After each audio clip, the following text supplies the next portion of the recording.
Well, hello all my big kids and my little chicken nuggets. Welcome back to another edition of Mr. B's Art Room.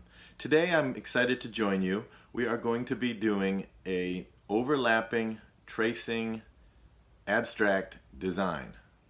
That was a lot. Overlapping, what does overlapping mean? Overlapping is when something is placed on top of another thing. So we're going to be doing overlapping. Tracing, what is tracing? Tracing is when you use your pencil to move around an object. Today I'm going to start with something like this, something round. This is a little jar or Tupperware container. You can use a lid. Here's a lid to some paint that I have, some white paint with this black lid. You could use a cup. So tracing means to go around. So you're going to trace your pencil or marker around the edge of the object. And then the last word I used was abstract. Abstract, what is abstract? Well, abstract is when you make a design or a picture that is unrecognizable. So you can see the pictures behind me. Here's a fish up here. We've got the cow and the pig that we just made, a princess. When you look at those, most people will recognize that right away and say, that's a fish, or that's the cow, or the princess. But the designs that we're going to make today don't necessarily resemble any one particular thing. So, in order to do our project today, you need to grab something to trace, a pencil or marker, something to trace with, and some paper, and as well, probably something to color with. Okay? So grab those. What was that? Steve, put the cat down. You can't trace your cat. Oh, brother. All right, let's begin. Okay, to begin our design, we're going to start tracing. Now, I chose to use this little mini container, and I'm going to flip it upside down. And when you trace something, the important part is to keep your pen or marker or pencil touching the outer edge of whatever you're tracing the entire time. And it's also important that your other hand holds it steady so that it doesn't slide around.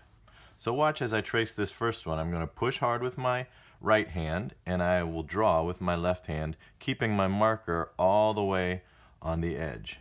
So I go around. Now I might have to pick up my marker to get around my hand and finish. There we go. Now you can see it didn't quite line up exactly, but I did my best, and that's what counts. Now, I'm going to continue that design, tracing over and over.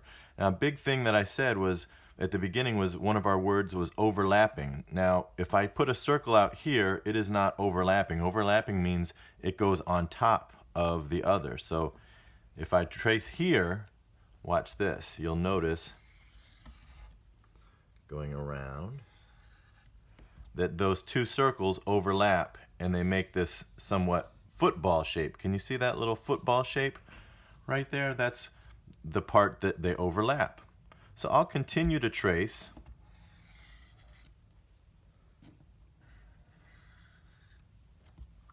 And now it's overlapped in many places. And I'm not necessarily thinking a whole lot about where I'm doing these. I'm just putting it in different spaces to fill up that paper. As you get close to the edges, be careful that you don't draw on your table. You can even stick the container or whatever you're tracing off the side. Just stop so you don't draw on the table. So I'll trace this portion and stop so I don't trace on the back side of that. See, you can see that circle there. So I'll continue to fill this paper.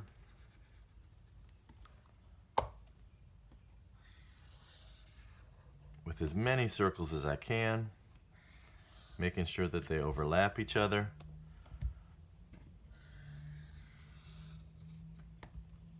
And one more up here.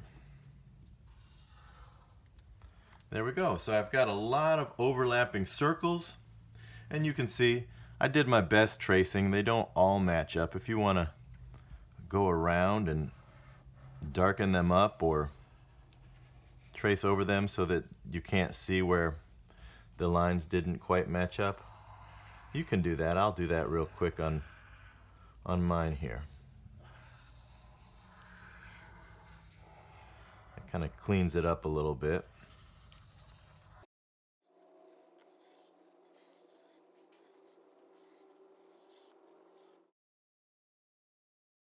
Okay, now that we've finished our overlapping and our design work, it's time to add some color. What? Yeah, Steve, you did a great job. That was really smart, you using a can of beans.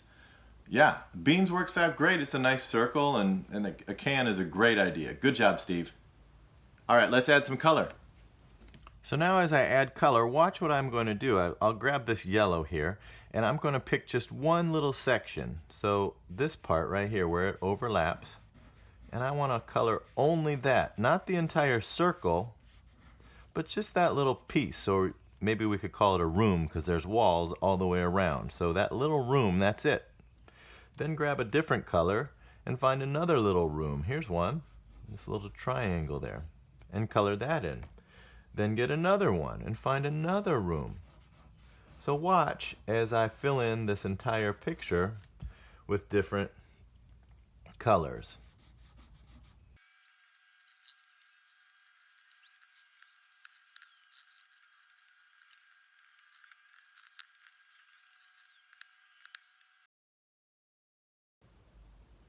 That turned out neat, huh?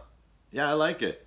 Well, I'm going to do another one. This time, instead of using a circle or something that I found, I'm going to make my own stencil. And in order to do that, I need some cardboard and some scissors. Well, cardboard can be hard to cut, especially if you get those big, thick boxes that people mail things with. So I found this cardboard. This is a box that I tore open. It's from my Sharpie markers.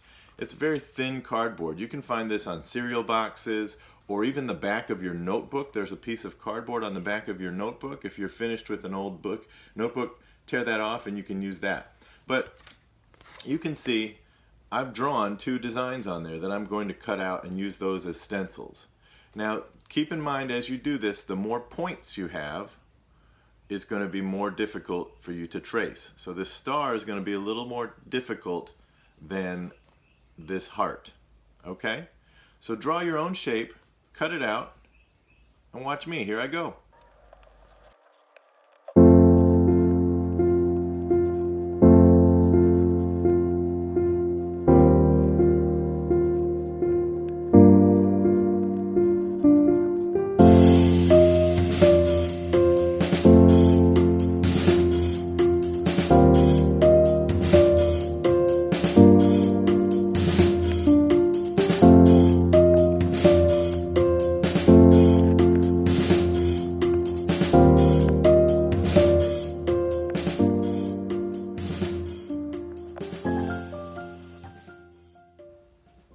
Hey, thanks for joining me today. That wraps up our edition of Mr. B's Art Room today.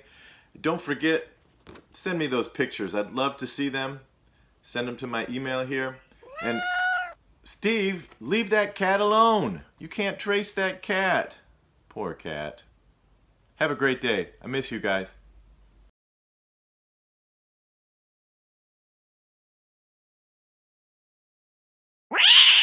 No, Steve.